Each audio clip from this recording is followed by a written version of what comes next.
Hey guys, my name is Quinn and I like to build things.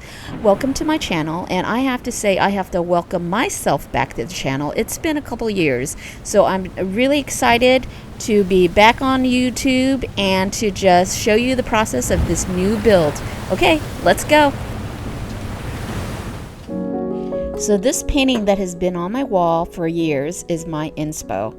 I am in love with all things nautical, and I love building imaginary mini worlds, so it's just a no-brainer to combine the two. I'm going to use this frame here to be the front of my diorama. The next step is to find a box. This is going to house our entire diorama here.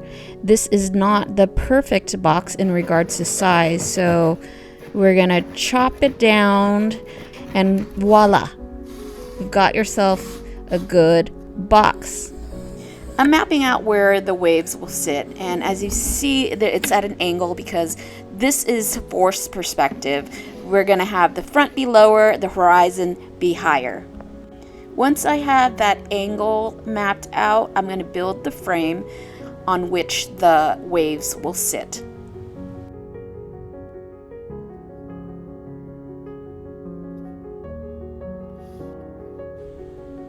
Here you can really see the angle of the forced perspective. And this is really key to making something realistic. I'm starting on the back piece where I will be gluing my background and part of my clouds. The most important part of this is making beveled edges so that I would not have any hard edges in my background.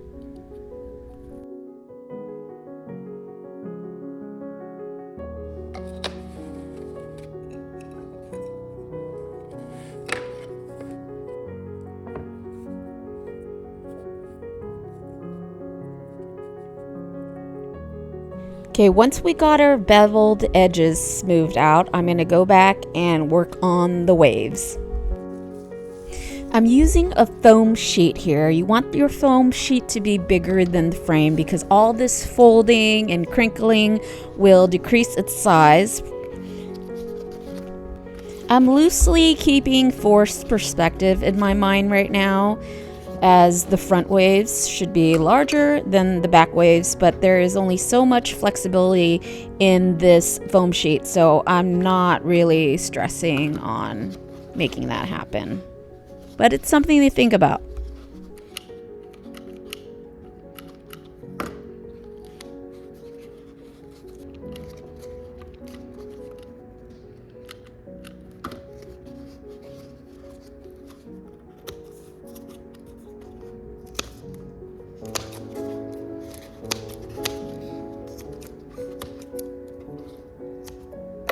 So for the white part of the wave, I am just using a silicone caulk.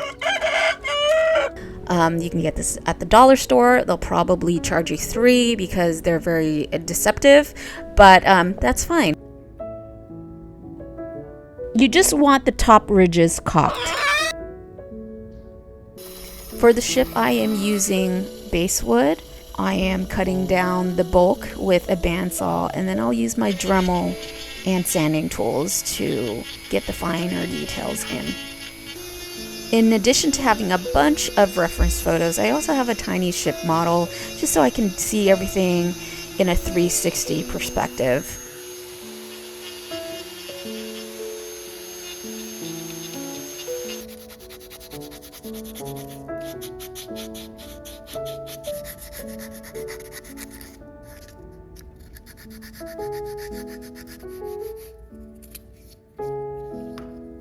So once I have my ship body carved to my liking, I'm going to create an area where there's going to be some lights. So we're hollowing out a little part of the body and then also building a cabin on top of it. And so there's going to be lights under the ship and then in that upper part of the cabin as well.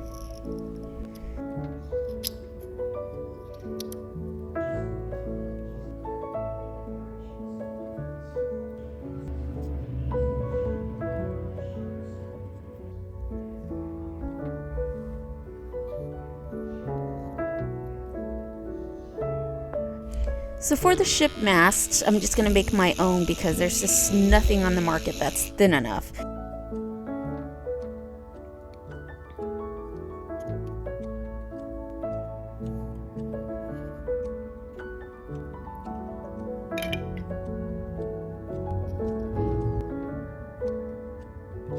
For the sails, I'm using, I think it's a 10 mil paper,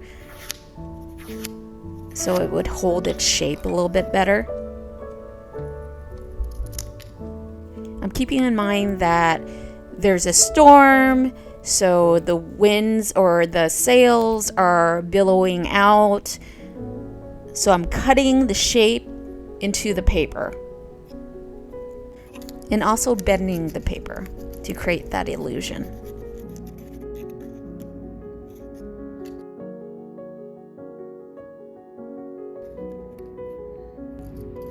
I purposely chose wire over string because wire is going to keep its shape. It's going to allow you to create that billowing sails effect. Also, wire is just easier to tie around these masts.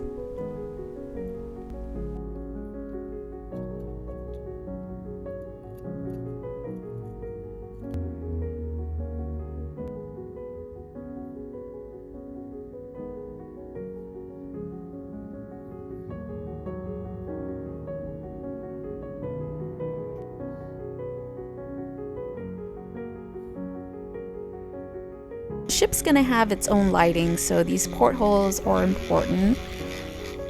And then I'm going to drill a hole in the back where we can insert LED lighting.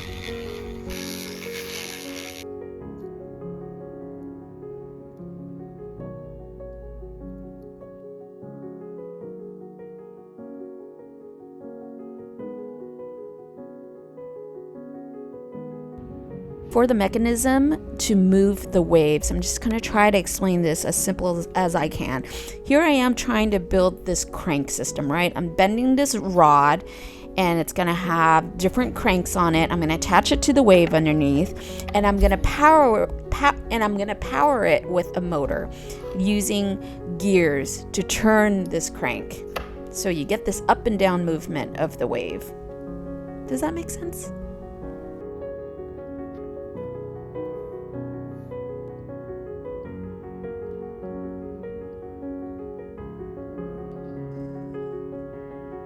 I'm using the 2-part mold technique to cast my silicone tentacles.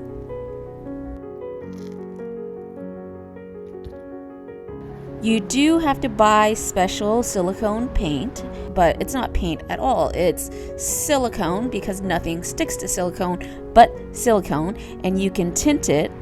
There is quite a bit of a learning curve, but the end result is worth it, I would say.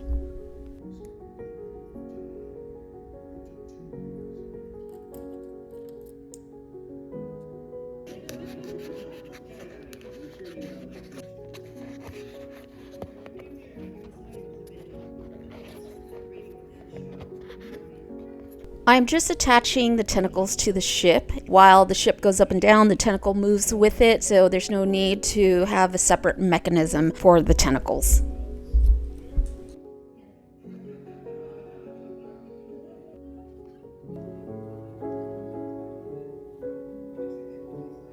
I made a bracket for the lighting that's going to light up the front of the diorama. I'm not going to use just a bright white light. You can use something like a blue light, a green light, even a violet light, because it's nighttime. You don't want it to look daytime.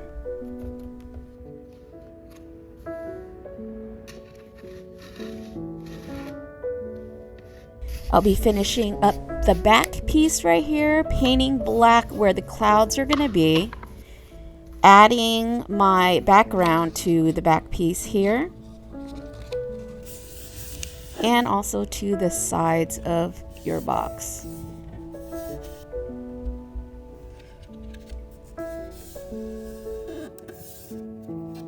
I'm going to use some spray adhesive. I'm going to attach the polyfill to this piece right here.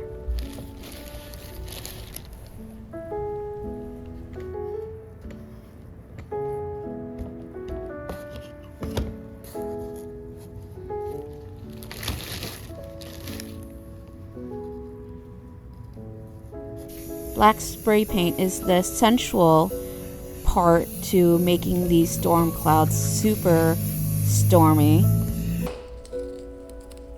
Just using double stick tape to tape on my clouds.